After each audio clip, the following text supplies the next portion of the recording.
ये देखिए आपको जी किशन रेड्डी जो केंद्रीय गृह राज्य मंत्री हैं वो दिखाई दे रहे हैं, साथ ही साथ नरेंद्र मोदी जी भारत के प्रधानमंत्री आज रोड शो कर रहे हैं। ये हैदराबाद में प्रधानमंत्री का रोड शो है।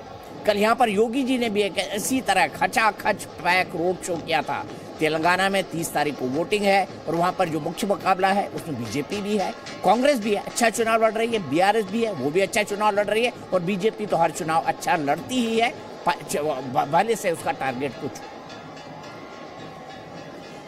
प्रसाद भूसेकर मेरे सहयोगी वहां से लाइन पर जुड़ गए हैं इस वक्त। प्रसाद, सबसे पहले जानना चाहूंगा हैदराबाद के किस इलाके में ये रोड शो है, क्या हो रहा है वहां पर और कैसा चुनाव चल रहा है तेलंगाना में, क्योंकि 30 तारीख में अब सिर्फ 2 दिन बाकी हैं और शायद कल प्रचार का आखिरी दिन होगा। किसी देर पहले यहाँ पर पार्टी क्रॉस रोड हैदराबाद शहर के पार्टी की क्रॉस रोड है, यहाँ से तकरीबन 2 किलोमीटर का रोड है प्रधानमंत्री का। यहाँ आरटीसी क्रॉस रोड से होते हुए वायएमसी क्रॉस रोड है और काशीपुरा क्रॉस रोड पर वीर सावरकर मार्ग जिसको कहते हैं वहाँ पर खत्म होगा। तो इसी दिनों पहले ये रोड शो शुरू हुआ है और कहना पड़ेगा कि भारतीय जनता पार्टी ने इस बार 2023 के विधानसभा चुनाव अभियान में जबरदस्त जोर लगा दिया है। इससे पहले हमने कभी भारतीय जनता पार्टी को इतने बड़े पैमाने पर प्रचार करके नहीं देखा। खुद प्रधानमंत्री की अगुवाई में ये प्रचार अभियान हुआ और पिछले 1 हफ्ते से पूरे भारतीय जनता पार्टी प्रधानमंत्री को सहित भारतीय जनता पार्टी के अध्यक्ष जेपी नड्डा, अमित शाह और सभी आला जो नेता है, मंत्री है, सभी को तेलंगाना में उतार दिया है और तेलंगाना के सबसे क्षेत्र में भारतीय जनता पार्टी इस बार अपना जो है प्रचार कर रही है, क्योंकि प्रधानमंत्री खुद इसकी अगुवाई कर रहे हैं। यहाँ पर जबरदस्त हिस्सा देखने को जरूर मिल रहा है। हैदराबाद जैसे आपको पता है ग्रेटर हैदराबाद म्यूनिसिपल कॉर्पोरेशन में भारतीय जनता पार्टी ने जबरदस्त प्रदर्शन किया था, तो हैदराबाद की सीटों पर भी काफी नजर है, अर्बन वोट है और बीजेपी इससे बनाना चाहती है। इसके चलते प्रधानमंत्री पिछले 3 दिनों से हैदराबाद में ही और तेलंगाना के अलग अलग हिस्सों में प्रचार कर रहे हैं।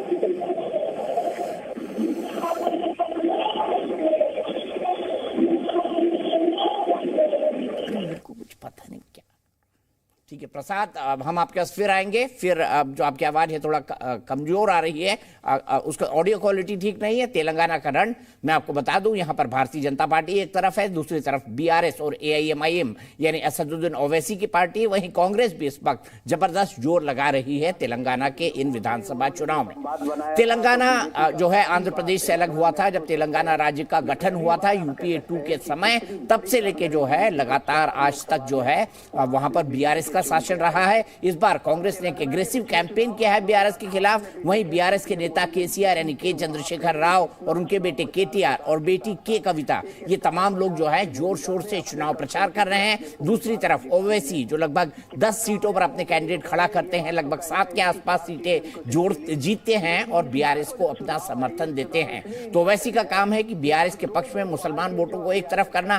कांग्रेस की कोशिश होगी कि ओवैसी के हाथ से मुसलमान वोट वो किसी तरह से छुड़वा ले, ताकि नेशनल इलेक्शन में बहुत बेहतर बार्गेनिंग कर सके बाकी पॉलिटिकल पार्टी के साथ साथ, यानी इंडिया अलायंस के अंदर। इसीलिए विधानसभा चुनाव में उन्होंने ना अखिलेश यादव से गठबंधन किया, ना यहां पर बीआरएस को किसी तरह का इंडिया अलायंस में आने का भाव दिया, ना कोई नई तरह के समीकरणों की कोशिश हुई, क्योंकि कांग्रेस को पता था कि इस बार उसके चांसेस तेलंगाना के अंदर बेहतर हैं। पहले जो चांसेस थे यहाँ पर ये जो मुकाबला हुआ था उसमें एक तरफ तेलुगु देशम पार्टी थी, दूसरी तरफ कांग्रेस थी। तेलुगु देशम पार्टी और कांग्रेस ने पिछला विधानसभा चुनाव साथ लड़ा था, लेकिन बीआरएस ने बिल्कुल क्लियर कट मेजोरिटी वहां पर पाई थी और फिर से 5 साल एक शासन चलाया है। तो नरेंद्र मोदी ने एक तरफ केसीआर पर हमला बोला है, वहीं कांग्रेस और ओवैसी पर भी हमला बोला है और ओवैसी ने यह कहा है कि देखिए साहब, आप कांग्रेस को वोट देंगे और तो आपका वोट जो है खराब होगा, क्योंकि जो भारतीय जनता पार्टी भी कैंपेन यहां पर कर रही है वो यही कर रही है कि अगर आपने कांग्रेस को वोट दिया तो बीआरएस उनके तमाम एमएलए को खरीदकर अपनी सरकार बना लेगी। हालांकि किस तरह की सिचुएशन बढ़ती है, सुबह उन्होंने 8 बजे तिरुपति मंदिर जाकर विधि विधान से पूजा अर्चना की थी। अब तिरुपति मंदिर जो है वो आंध्र प्रदेश के अंदर है, तेलंगाना चुनाव के लिए वो आए और लगातार एक के बाद एक रैली, रोड शोज वो लगातार कर रहे हैं। आज देर शाम उनके साथ इस तरह के कार्यक्रम है, कैंपेनिंग के कार्यक्रम है। कल मेरे ख्याल से ये जो 30 तारीख का मतदान है उससे एक दिन पहले शाम 5 बजे चुनाव प्रचार खत्म हो जाएगा और चुनाव प्रचार खत्म होने के साथ 30 तारीख को जो पोलिंग होने वाली है उसके लिए तैयारियां शुरू हो जाएंगी इलेक्शन कमीशन की तरफ से। और 30 तारीख को सबसे पहले 5 बजे एग्जिट पोल में जितने भी धमाकेदार आंकड़े होंगे, किसके राज्य में कौन, ये हम आपको बताएंगे जी न्यूज पर शाम 4 बजे से लगातार। आगे बढ़े उससे पहले हेडलाइंस प्रस्तुत करता लक्स इन्फर्नो अंदर सर्दी छूमंतर। पीएम मोदी का